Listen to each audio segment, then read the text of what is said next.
Hello বন্ধুরা, কেমন আছো? আশা করি ভালো আছো। আবারও নিয়ে চলে এলাম নতুন ভিডিও। ভালো লাগলে লাইক কমেন্ট করবেন আর সব বন্ধুদের কাছে ভিডিওটা শেয়ার করে দেবেন। পুরোপুরি ভিডিওটা দেখবেন, টেনে টেনে দেখবেন না, তাহলে কিছুই বুঝতে পারবেন না। যাই হোক, দেখতেই পাচ্ছি এখানে আমি নিয়েছি পুঁই শাক, আলু আর চিংড়ি মাছ আর কুমড়ো। এই দিয়ে সবজি রান্না হবে। কিভাবে হবে পুরোপুরি ভিডিওটা দেখবেন, টেনে টেনে দেখবেন না, তাহলে কিছুই বুঝতে পারবেন না। যাই হোক, এখানে আমি এই চিংড়ি মাছগুলো এখন ভালো করে বেছে নেব আর পুঁই শাকগুলো ভালো করে কেটে নিতে হবে। অলরেডি পুঁই শাকের পাতাগুলো তো একটাও ফেলা যাবে না। এই সবজি দিয়ে চিংড়ি মাছ রান্না করলে পরে খেতে খুবই স্বাদ হয় অবশ্য। আর এমনিতে আজকে নিয়ে এসেছি, দেখতেই পাচ্ছ কুমড়োটা কত সুন্দর। আর এমনি এখন কুমড়োর দাম প্রচুর। যাই হোক, আর পুঁই শাকগুলোও নিয়ে এসেছি, জালি জালি পুঁই শাক, আর পাতাগুলোও খুব সুন্দর জালি জালি পাতা।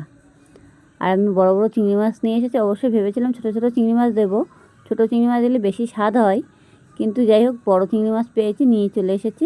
এবার চিংড়ি মাছগুলো ভালো করে আমি ছাড়িয়ে নেব। এবার ছাড়ানো হয়ে গেছে অলরেডি। চিংড়ি মাছের যে শিরাটা সেটা কালো, ওটা ফেলে দিতে হবে। অলরেডি বাছা হয়ে গেছে। আমি এখন কড়াই বসিয়ে দিয়েছি। কড়াইটাকে ভালো করে গরম করে নিতে হবে। অলরেডি কড়াই গরম হয়ে গেছে। আমি এখন তেল দিয়ে দিচ্ছি। চিংড়ি মাছটা যেটি হোক ভেজে নেব, সেই কারণে আমি কড়াইতে তেল দিয়ে দিলাম। তেলটাকে আমি অলরেডি গরম করে নেব ভালো করে। সবসময় কড়াইটা একটু ভালোভাবে গরম করে নেবে, তাহলে অসুবিধা হবে না। যাই হোক, দেখতেই পাচ্ছি আমার তেলটা ফুটে গেছে। এবার তেলটা আমি চারি সাইড কড়ার গায়ে লাগিয়ে দেব। এভাবে লাগিয়ে দিতে হবে, তাহলে মাছগুলো দ্রুত ভাজা হয়ে যাবে আর কড়াইতে লাগার কোনো সম্ভাবনা থাকবে না। যাই হোক, দেখতেই পাচ্ছি আমি লবণ আর হলুদ মাখিয়ে রেখেছিলাম চিংড়ি মাছটাকে, সেটা আমি এখন কড়াইতে দিয়ে দিলাম। দিয়ে এটাকে আমি ভালো করে ভেজে নিচ্ছি। এবার ভালো করে ভেজে নিতে হবে আর এগুলো একটু নাড়তে হবে, দেখবে। আর এমনি বড়ো বড়ো চিংড়ি মাছে কখন জল ছাড়ে না, যদিও চিংড়ি মাছগুলো অনেকটা টাটকাই ছিল। আর চিংড়ি মাছটা একটু লাল লাল করে ভেজে নিতে হবে, নিলে পরে চিংড়ি মাছটা খেতেও স্বাদ হবে। যাই হোক, আমি এক এক করে চিংড়ি মাছগুলো পুরো পাঠিয়ে দিলাম। ছোটো চিংড়ি মাছ হলো কী হয়, তাড়াতাড়ি ভাজা হয়ে যায়। তো বড়ো চিংড়ি মাছে একটু টাইম লাগে, কিন্তু অসুবিধা হয় না। কিন্তু বড়ো চিংড়ি মাছ খেতেও ভালো লাগে। আর এমনি সবজি দিয়ে যে কোনো মাছ, মানে চিংড়ি মাছ যে কোনো সবজিতে চলে। যাই হোক, আমি এখন চিংড়ি মাছগুলো এইভাবে পাতিয়ে দেবো। পাতিয়ে পুরোপুরি চিংড়ি মাছগুলো ভালো করে ভেজে নিতে হবে। অলরেডি একটু খেয়াল রাখতে হবে যাতে চিংড়ি মাছগুলো পুড়ে না যায়, তলায় ধরে না যায়, সেইটুকু একটু খেয়াল রাখতে হবে। তাহলে প্রয়োজন হয় গ্যাসটাকে একটু হালকা করে দেবে, বেশি ফুল দেবে না, তাহলে সমস্যা হবে না। আর যদি দ্রুত নাড়তে পারো তাহলে পুরোপুরি গ্যাসটাকে বাড়িয়ে দিতে হবে। এভাবে নাড়তে হবে আর একটু পাতিয়ে দিতে হবে। যেটি হোক বড়ো বড়ো চিংড়ি মাছ, তো যার জন্য আর চিংড়ি মাছটাকে ভালো করে ভেজে নিতে হবে। অলরেডি দেখতেই পাচ্ছি আমার চিংড়ি মাছটা অলরেডি ভাজা হয়ে গেছে। এই যে পুরোপুরি চিংড়ি মাছটা ভাজা হয়ে গেছে, দেখেছো। এবার আমি চিংড়ি মাছটা যেটি হোক তুলবো না, এক সাইড করে দেবো। পুরো মিডিল পজিশন করে পুরো সাইড করে নেব। একটু তেল দিয়ে দেবো আর একটু হালকা পরিমাণে। আমি তেলটা দিয়ে দিচ্ছি। তেলটা অলরেডি আর একটু গরম করে নিচ্ছি। গরম করে নিয়ে এখন আমি পাঁচফোড়ন দেবো ওই তেলের ভিতরে। আপনারা চাইলে চিংড়ি মাছটাকে একটা পাত্রে তুলে নিতে পারো, না চাইলেও যদি এরকম মনে করে সাইডে রেখে দেবে সেটাও রেখে দিতে পারো, অসুবিধা নেই। আমি এখন ফোড়ন দিয়ে দিলাম। পাঁচফোড়ন দিয়ে দিতে হবে। আর আমি একটু পেঁয়াজ কুচিয়ে রেখেছিলাম, পেঁয়াজ, একটু রসুন, 2-3 কোয়া, আর লঙ্কাটা আপনারা সেই বুঝে দেবেন, যেমন লঙ্কা খাবেন সেই বুঝে লঙ্কাটা দিয়ে দেবেন। আমাদের এমনিতে লঙ্কা কমই খাওয়া হয়, যার জন্য 3-4টে লঙ্কা দিয়েছি, বেশি দিইনি। দ্বিতীয় ঝাল আমাদের বাড়িতে কেউ খেতে পারে না, সেই কারণে যে যেমন লঙ্কা খাবে তেমনভাবে দেবে। যাই হোক, এটাকে আমি ভালো করে ভেজে নেবো। অলরেডি এটা ভাজা অলরেডি দেখতেই পাচ্ছে হয়ে গেছে। এখন আমি লবণ, হলুদ এগুলো দিয়ে দেবো। এগুলো একটু সাইড করে নিলাম।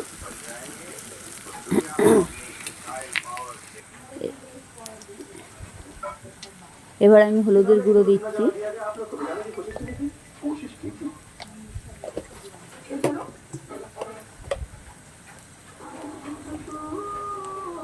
এবার দেবো জিরের গুঁড়ো,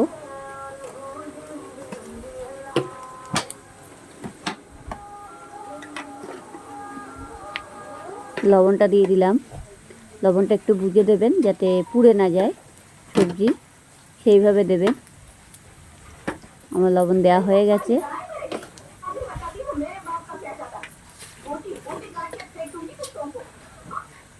হালকা পরিমাণে একটু চিনি দিয়ে দিলাম, যেটি হোক আমার সবজি রান্না হবে, যার জন্য পুঁই শাকের তরকারি কুমড়ো দিয়ে, সেই কারণে এবার এটাকে ভালো করে নাড়তে হবে। গ্যাসটাকে একটু কমিয়ে দিতে হবে। যেটি হোক আমি আর তেল দিইনি, আর তেল দেওয়ার কোনো দরকারই নেই। এটাকে একটু ভেজে নিতে হবে ভালো করে। এমনি কী বলো তো, ঝোলের মধ্যে দেওয়া সবজিতে দেওয়া থেকে তুমি তেলের ভিতরে দিয়ে সেটা ভেজে নিলে তার সেই টেস্টটাই আলাদা হয়, খেতেও স্বাদ হয়, ভালো লাগে। ঘরে বসে অতি অবশ্যই চেষ্টা করুন, তাহলে বুঝতেই পারবে সবজি কেমন রান্না হয়। এবার আমি সবজিটা কেটে রেখেছিলাম, এইরকম পাত্রে তুলে নিয়েছি, এটা আমি দিয়ে দিচ্ছি, দিয়ে দিলাম। এই সবজিটা দিতে ভালোভাবে নাড়তে হবে, গ্যাসটাকে বাড়িয়ে দিতে হবে। যেটি হোক আমি গ্যাসটা বাড়িয়ে দিয়েছি, এটাকে ভালো করে নাড়তে হবে, নেড়ে হালকাভাবে একটু ঢেকে দিতে হবে।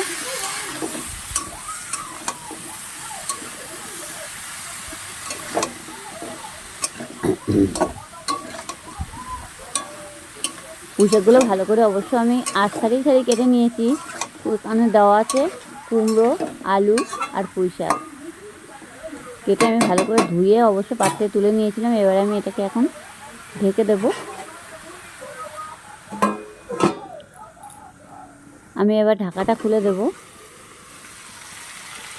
তখন সবজিটা অনেকটা সেজে গেছে, এবার আমি আবার একটু নাড়াচাড়া দিতে হবে, যেই হোক।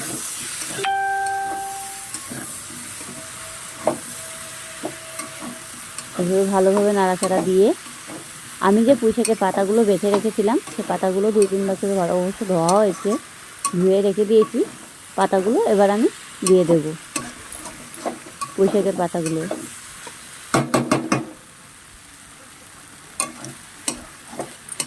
তার আগে আমি সবজিটা ভালো করে নাড়াচাড়া দিয়ে নেব।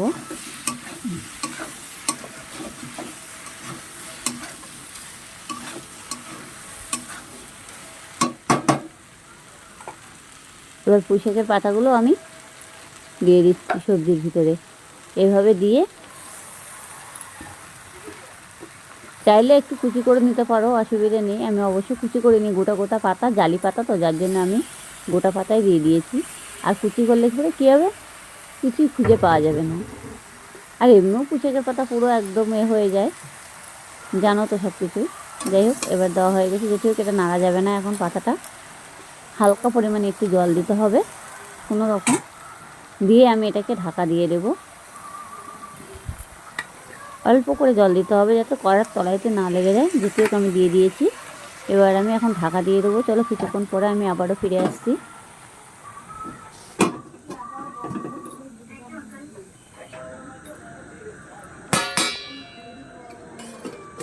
আমি এবার ঢাকাটা খুলে দিলাম। এবার এটাকে ভালো করে নাড়তে হবে। অলরেডি পুঁই শাকের পাতাগুলো একদম পুরো সিজে গেছে, দেখতেই পাচ্ছ, একদম পুরো ঘটে ঘোয়া হয়ে যাবে। আর এমনি সবজি দিয়ে চিংড়ি মাছ রান্না করলে কে না ছাড়ে বলো, খেতে তো এমনি ইচ্ছে হবে, না খাইলে যে খাবে না তারও খেতে ইচ্ছে করবে। যাই হোক, পুরোপুরি ভিডিওটা দেখবেন, টেনে টেনে দেখবেন না, তাহলে কিছুই বুঝতে পারবেন না। সবজিটাকে ভালো করে নাড়াচাড়া দিতে হবে। অলরেডি অনেকে দেখা যাচ্ছে এভাবে ঝোল করে, আবার মাখা মাখা করলে পরে কী হবে, বেশি ভালো লাগে। আমাদের আবার মাখা মাখা তরকারিটা বেশি ভালো লাগে, কিন্তু সবাই সব রকমভাবেই খায়, সব রকমভাবেই করা যাবে। যাই হোক, অলরেডি আমি এখন একটু জল দিয়ে দেব।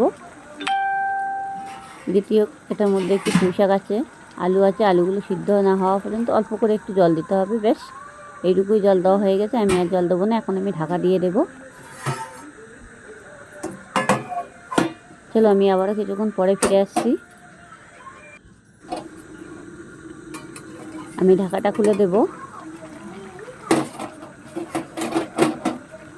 যে দেখতেই পাচ্ছ এখন আমার পুরো সবজিটাই অল্প হয়ে গেছে। কতটা সবজি হয়েছিল, এখন অল্প একটু হয়ে গেছে। এভাবে একটু নাড়তে হবে, আর একটু হালকা পরিমাণে একটু ঝোল কমাতে হবে। ঝোল তো অবশ্য নেই বললেও চলে, পুরো মাখা মাখা হয়ে গেছে। একটু নাড়তে হবে। আমি অবশ্য কুমড়োগুলো বড় বড় করে কেটেছিলাম, দেখতেই পাচ্ছ।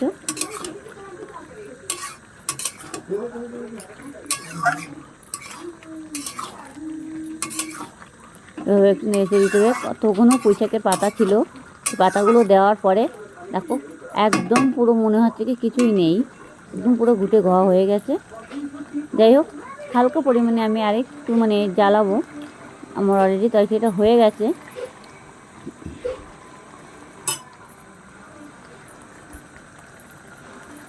অতি অবশ্যই ঘরে বসে এই রেসিপিটা করার চেষ্টা করুন, তাহলে বুঝতে পারবে তরকারিটার কত স্বাদ হয়।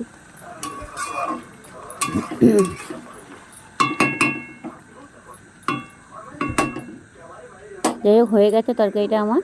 আমি একটা পাত্রের মধ্যে ঢেলে নিচ্ছি। দেখেছ, সবজি দিয়ে চিংড়ি মাছ রান্না। অতি অবশ্যই আপনারা ঘরে বসে রেসিপি করার চেষ্টা করুন, আর ভালো লাগলে লাইক কমেন্ট করতে ভুলবে না, কেমন?